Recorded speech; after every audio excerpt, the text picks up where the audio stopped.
नमस्कार। दूरदर्शन के सजीव फ़ोन इन कार्यक्रम आपका स्वास्थ्य में आप सभी का स्वागत है। जैसे कि आप जानते हैं, अपने इस कार्यक्रम में हम आपको विभिन्न स्वास्थ्य संबंधी समस्याओं पर विशेषज्ञ की राय से अवगत कराते हैं।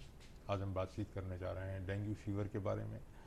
आपने जैसा देखा है कि मध्य प्रदेश के कई ज़िलों में, खासकर मंदसौर में, जबलपुर में, इंदौर में, आगर मालवा में, इन जिलों के अंदर डेंगू के काफ़ी केसेस मिले हैं।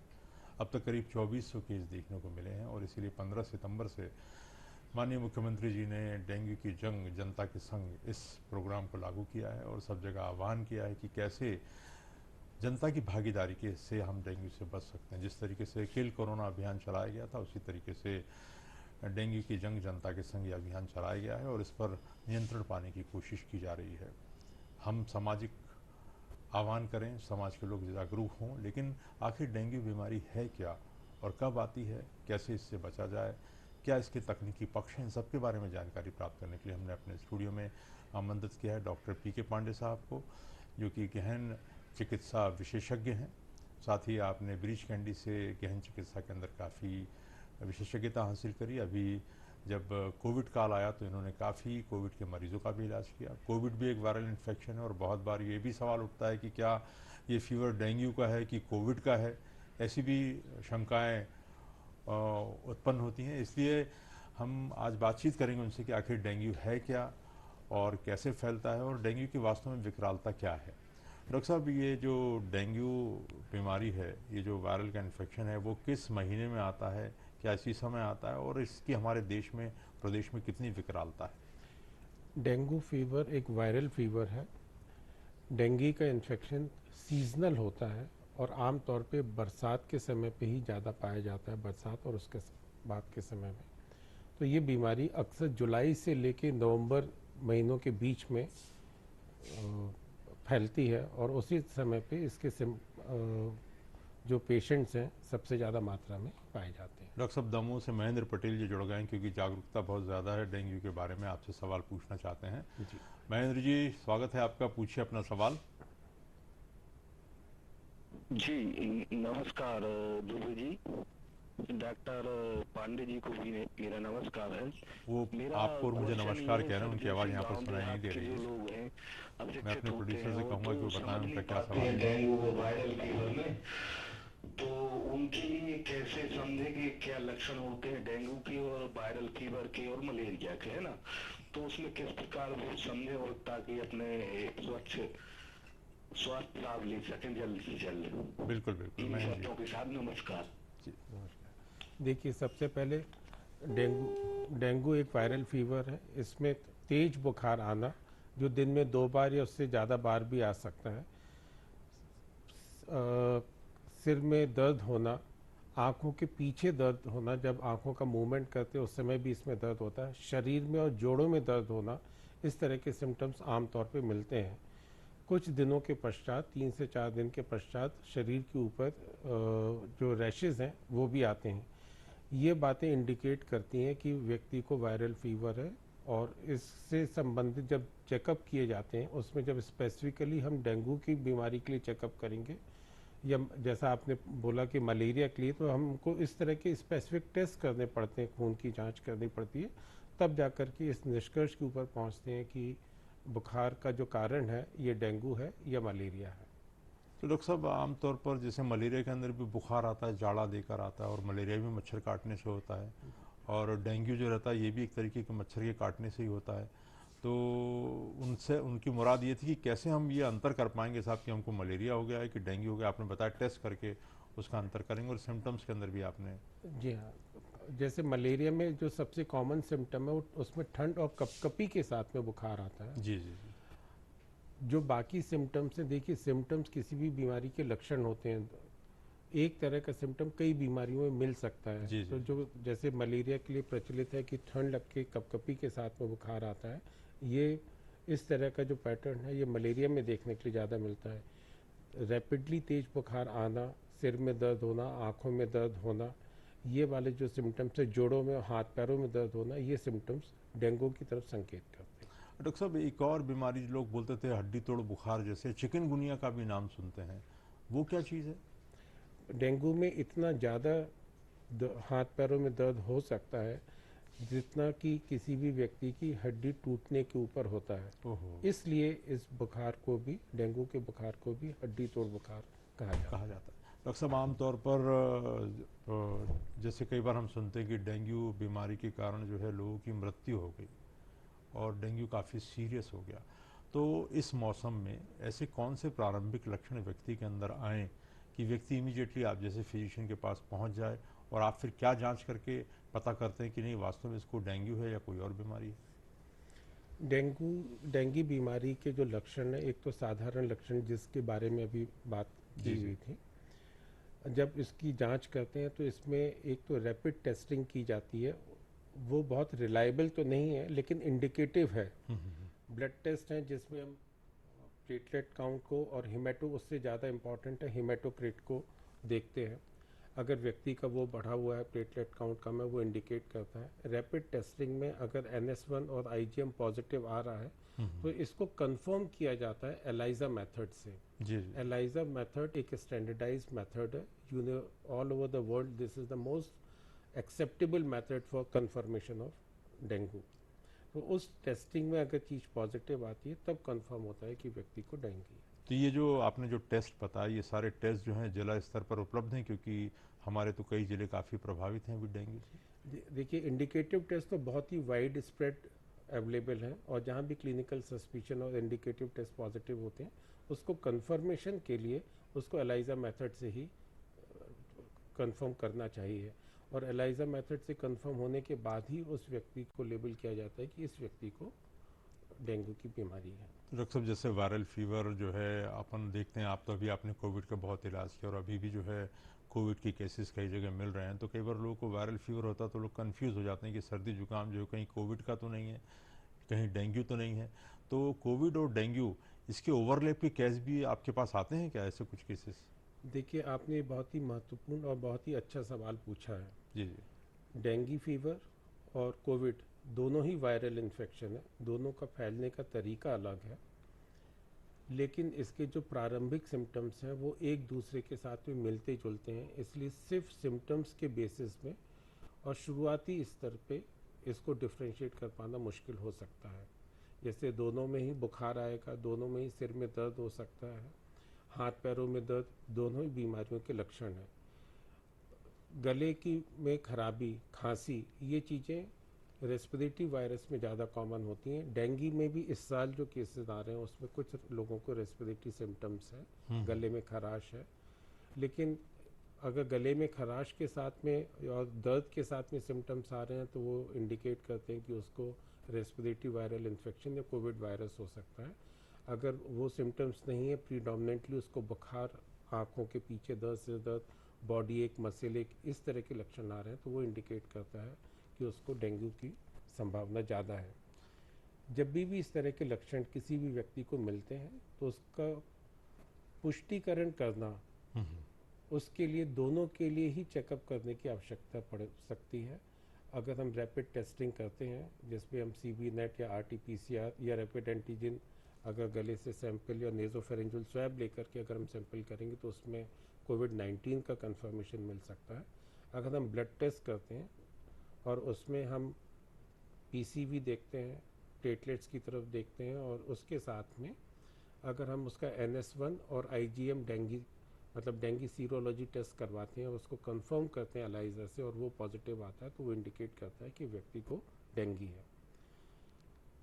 इस समय ये बहुत ही अजीब सी सिचुएशन बनी हुई है कि अभी भी हिंदुस्तान और विश्व के कई हिस्सों में कोविड पेंडेमिक के केसेस काफ़ी ज़्यादा मात्रा में आ रहे हैं। जी जी। इस समय जब भी डेंगू फीवर कभी भी आएगा और किसी भी व्यक्ति को दोनों तरह के सिम्टम्स या दोनों चीज़ें पॉजिटिव साथ में भी मिलने की संभावना हो सकती है, और इसका कंफर्मेशन जांच से ही एस्टेब्लिश किया जा सकता है। ये दोनों इन्फेक्शन साथ में भी हो सकते हैं और आगे पीछे भी हो सकते हैं। तो डॉक्टर साहब, जैसे कोविड जो है वो तो फैलता है जैसे कि बड़ी तेज़ी के साथ फैल जाता है, लोगों के खखार से फैल जाता है, तो ये डेंगू किस तरीके से फैलता है? डेंगू इन्फेक्शन वायरस के, डेंगू का जो वायरस है ये मच्छर के काटने के कारण स्प्रेड होता है। इसमें एडीज जो मच्छर है उसके काटने के कारण ये वायरस फैल तो कैसे सकता है। फैलता है ये, मतलब इसको विस्तार से बताइए जरा, हमारे लोग समझ सकें। ठीक है, जैसे मान लीजिए किसी व्यक्ति को डेंगू फीवर हाँ हाँ। है ना, उसके शरीर के अंदर डेंगू वायरस के कीटाणु हैं। जी जी। अब उसको जब एडिस वायरस का मच्छर काटेगा हम्म, तो उसके अंदर वो वायरस चला जाएगा। वो वायरस 6 से 8 दिन तक पनपता रहता है उस मलेरिया उस मच्छर के अंदर। मच्छर के अंदर। हम्म, जब वो मच्छर किसी व्यक्ति को काटेगा तो फिर वो डेंगू वायरस उसको स्प्रेड कर वो व्यक्ति को डेंगू फीवर हो सकता है। तो तो कहने का उसमें भी पहले इंक्यूबेशन पीरियड है जिसमें 3 से 7 दिन के अंदर उसको सिम्टम्स आना शुरू होंगे और इस तरह से डेंगू फीवर के सिम्टम्स जब उसको आते हैं उसका कंफर्मेशन फिर हम उसके ब्लड टेस्ट की रिपोर्ट से तो कर कहने का सकते मतलब हैं। डॉक्टर साहब ये है कि यदि वो एडीज मच्छर जो कि डेंगू के वायरस को अपने अंदर लिए हुए है, जब तक उसको कोई व्यक्ति काटने के लिए नहीं मिलेगा, ये इन्फेक्शन नहीं फैल सकता। बिल्कुल ठीक कहा तो आपने, लेकिन ज़्यादातर केसेस में ये मच्छर के काटने से होता है। जी जी। लेकिन इसके और भी तरीके फैलने के देखे गए हैं, जैसे ब्लड ट्रांसफ्यूजन। अगर हम किसी व्यक्ति का ब्लड हाँ लगाएं, दूसरे व्यक्ति को चढ़ाएं और उसको डेंगू का एक्टिव इन्फेक्शन रहा होगा, अगर वो एसिम्प्टोमेटिक स्टेज में है और हमने उसके लिए, क्योंकि स्पेसिफिक टेस्टिंग नहीं की जाती है ब्लड ट्रांसफ्यूजन से पहले डेंगू फीवर के लिए, तो भी वो ट्रांसमिट हो सकता है। इसी तरीके से लेटर स्टेज ऑफ प्रेगनेंसी में अगर माता को डेंगू फीवर है तो वो अपने बच्चे में भी डेंगू फीवर को ट्रांसमिट कर सकती है। तो ये ब्लड के थ्रू भी फैल सकता है और प्रेग्नेंट लेडी से वर्टिकल ट्रांसमिशन होकर के उनके बच्चे में भी आ सकता है। हालांकि इसका परसेंटेज बहुत कम है। बहुत कम है। तो कहने का मतलब डॉक्टर साहब ये है कि जैसे जो माननीय मुख्यमंत्री जी ने अभियान चला रखा है कि हम जो है कोरोना की जंग और जनता के संग, उसमें जो वो गैम्ब्यूसिया मछली डाल रहे थे जगह जगह और लोगों का ये आह्वान कर रहे थे कि भाई जहाँ कहीं भी ऐसी जगह है, कूलर हैं, उनके अंदर अगर पानी है तो उसको खाली कर लें, ऐसे पॉट्स हैं तो उसको खाली कर लें। तो ये जो जन अभियान चला रहे हैं, इससे क्या वास्तव में डेंगू को रोकने में काफ़ी मदद मिलेगी? निश्चित तौर पे देखिए, डेंगू वायरस जो है ये मच्छर के काटने से स्प्रेड होता है। तो एक हमको मच्छर को कंट्रोल करने की दिशा में प्रयास करना पड़ेगा। दूसरी बात ये है कि ये घर में रखे हुए साफ पानी में जहाँ पे इकट्ठा हो जाता है, जैसे बरसात के टाइम पे हम देखें अगर कूलर्स बाहर रखे हुए, कोई पॉट्स रखे हुए हैं, गमले हैं, है ना, इस तरह की जो आइटम्स रहते हैं जिसमें पानी इकट्ठा हो जाता है, उसमें इसके लार्वा पनपते हैं। तो इसका मतलब अगर हमको डेंगू को ख़त्म करना है तो हमको कई स्तर पे काम करने की आवश्यकता है। जी। एक, हम लार्वा को पनपने ही नहीं दें। कैसे नहीं देंगे कि हम कभी भी घर में रखे हुए जो घर के बाहर पॉट्स रखे रहते हैं उसमें पानी को इकट्ठा ना होने दें, है ना। उसमें या तो हम उसको फ्रीक्वेंटली साफ़ करते रहें और या तो उसको इस ढंग से रखें कि उसमें पानी इकट्ठा ना हो पाए। जी जी। दूसरी बात यह कि मच्छर को कंट्रोल करने के लिए हम मॉस्किटो रिपेलेंट या जो उसको कीटनाशक दवाइयाँ रहती हैं घर में, उसका इस्तेमाल कर सकते हैं। और तीसरी स्टेज में हम व्यक्तिगत रूप से कुछ प्रिकॉशंस ले सकते हैं। जैसे अगर हम घर के अंदर हैं तो हम खिड़की दरवाजे में जालियाँ बराबर लगा कर के मच्छर जाली रखें, लगाएं। मच्छर जाली लगा के रखें। या अगर हमको सोना है और पता है कि वहाँ पे मच्छर है, जालियों से भी हमारा बचाव संभव नहीं है, तो फिर हम सोने मच्छरदानी के लिए लगाएं। मच्छरदानी लगा के रख सकते हैं।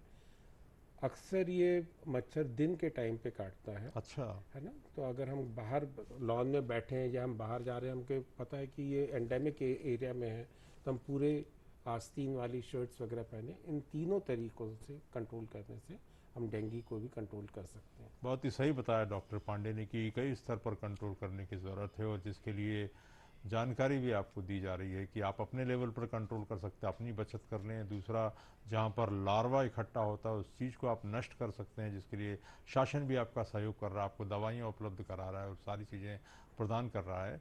तो हमको हर लेवल पर अगर हम सुरक्षा बरतेंगे तो निश्चित रूप से इससे बचे रहेंगे। हमारे बहुत ही एक नियमित दर्शक हैं नंद स्वरूप मिश्रा जी, बाराबंकी उत्तर प्रदेश से, वो हमारे साथ जुड़ गए हैं। उनका सवाल ले लेते हैं। स्वागत है आपका नंद स्वरूप जी, पूछिए अपना सवाल। नमस्कार सर, मैं नंद स्वरूप मिश्रा हूँ, बाराबंकी उत्तर प्रदेश में। सर, मैं जानना चाहता हूँ अगर किसी व्यक्ति को मच्छर से होने वाली बीमारियां पैदा हो गई, डेंगू, मलेरिया, चिकनगुनिया, नाना प्रकार की बीमारियां हो गई, तो उसको बचाने के लिए किसी अगले आदमी में फैलने पाए तो हमें उससे कौन ट्रीटमेंट देना चाहिए, कौन सी तैयारी रखनी चाहिए। दूसरी चीज एक और कहते हैं ना, पानी, नाली, कूड़ा, कचर, कौन कौन सी बीमारी को जन्म देता है मच्छर,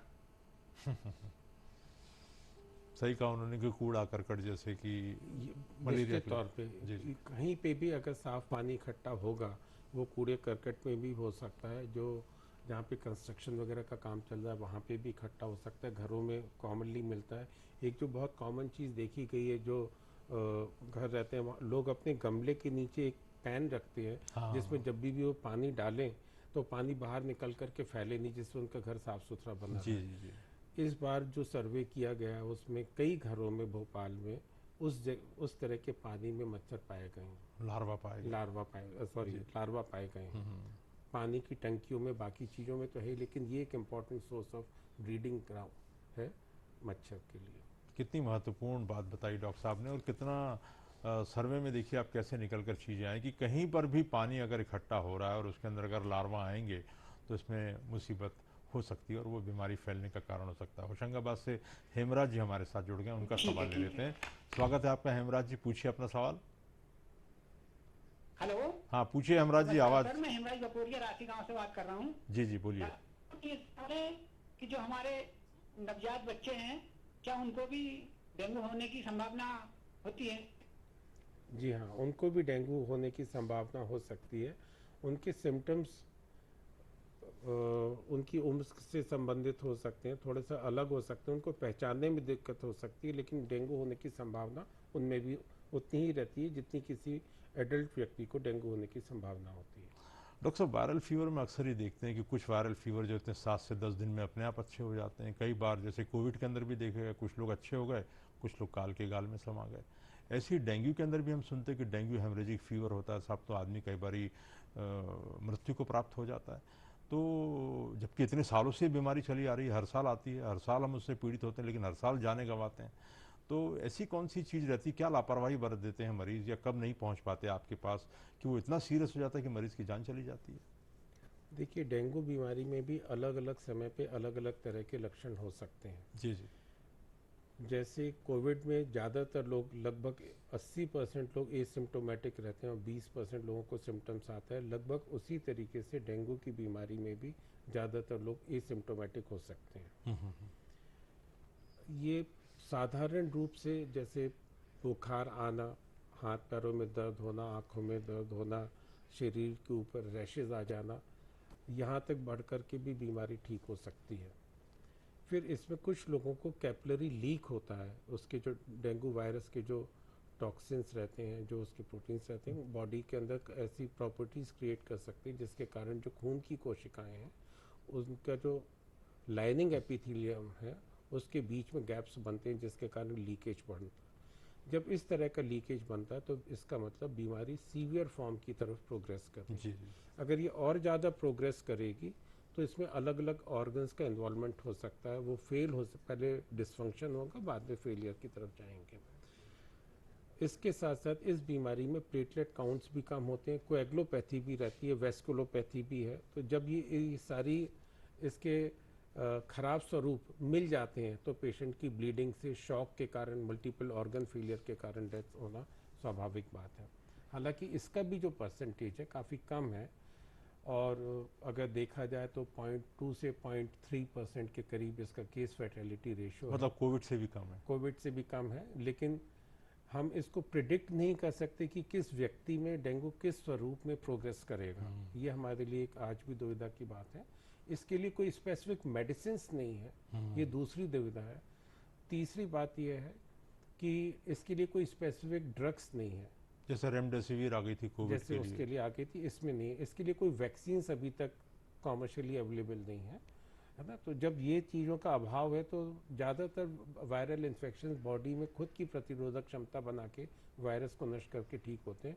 उसी तरीके से डेंगू वायरस जो है, जब इसके अगेंस्ट में शरीर प्रतिरोधक क्षमता अपनी डेवलप करता है तो ये वायरस को नष्ट करके व्यक्ति को ठीक करता है। अगर उसकी प्रतिरोधक क्षमता में कहीं पे कमजोर है, कमी आ रही है, तो फिर ऐसे लोग दूसरे ऑर्गन्स के इन्वॉल्वमेंट के लिए प्रोग्रेस कर सकते हैं, उनको हेमरेजिक या शॉक वाले कॉम्प्लिकेशंस हो सकते हैं और फिर वो लोग मृत्यु को भी प्राप्त कर सकते हैं। डॉक्टर साहब, सागर से गोलू जी हमारे साथ काफ़ी देर से जुड़े हुए हैं, 1 मिनट का सवाल ले लेते हैं। गोलू जी स्वागत है आपका, पूछिए अपना सवाल। माफ़ कीजिए, काफ़ी इंतज़ार कराया आपको, पूछिए सवाल। हेलो। नमस्कार सर। नमस्कार, पूछिए, सवाल पूछिए। हेलो। हाँ, सवाल पूछिए, आपकी आवाज़ आ रही है गोलू जी। जी सर, मैं सागर मध्य प्रदेश गोलू बोला हूँ सर जी। जी सर, मैं मतलब देहात में रहता हूँ सर जी। तो यहाँ के लोग मतलब पानी 2-4 दिन तक रखे रहते हैं सर जी, खर्च नहीं करते। उसके लिए कोई दवा बताइए सर, मच्छर ना बने, क्योंकि सर जी उनको अंदाज नहीं रहता है ज्यादा पानी रखने से कौन सी बीमारी फैलती है सर जी। इसलिए कोई ऐसा दवा बताए सर, मच्छर ना पनप पाए सर जी। जी। देखिए, ये वाले जो पानी आप घर के अंदर रख रहे हैं उसमें मच्छर पनपने का प्रश्न नहीं उठता है, लेकिन जो पानी बाहर रख रहे हैं या तो आप उसको ढक करके रखें या फिर उसको समय समय पे खाली करके फिर से पानी को भर लें। हाँ, जैसे छतों पर कई बार पड़ा हुआ, कोई पॉट पड़ा हुआ है, पॉट टायर पड़ा पड़े हुआ है, हुए टायर हैं, पड़े हुए हैं, उनके उसमें अंदर पानी जमा हुआ है ब्रीड हो महीनों जाता से, है, उसमें क्योंकि डेवलप ये वो होगा। ऐसा पानी है जो किसी के इस्तेमाल में नहीं आना है। हाँ। तो उसको रखने का या उसमें कोई दवाई के छिड़काव से कोई बहुत अधिक अपने को, हम उसको यूज़ तो कर ही नहीं पाएंगे। जी जी जी। तो जब हम यूज़ नहीं कर सकते तो उसको डिस्कार्ड करना ही ज़्यादा तो बेहतर गोलू है। जी, आपकी ये शंका बिल्कुल निर्मूल है कि घर के अंदर जो पानी है उसको आप आराम से पिए, उसके अंदर कोई ऐसी संभावना नहीं, क्योंकि वो तो 3-4 दिन में अपने आप ही ख़त्म हो जाता है। डॉक्टर साहब, आप में जब मेरी बात का आंसर कर रहे थे तो आप कोई बात बता रहे थे जो। हाँ, डेंगू में जो सिम्टम्स आते हैं, इसमें जैसे आपने पूछा था कि इसमें कुछ लोगों की मृत्यु भी हो जी जाती जी है जी। है ना? तो जब भी कोई वायरल इन्फेक्शन होता है उसके अगेंस्ट में एक प्रतिरोधक क्षमता बनने के लिए एक समय की आवश्यकता होती है, जो अलग अलग व्यक्ति में अलग अलग स्वरूप में हो सकता है। तो हमको कभी भी ये नहीं सोचना चाहिए कि वायरल इन्फेक्शन है, अगर बचाएगा तो शरीर ही बचाएगा, और फिर हम अगर नहीं बचाया तो शरीर नहीं बचा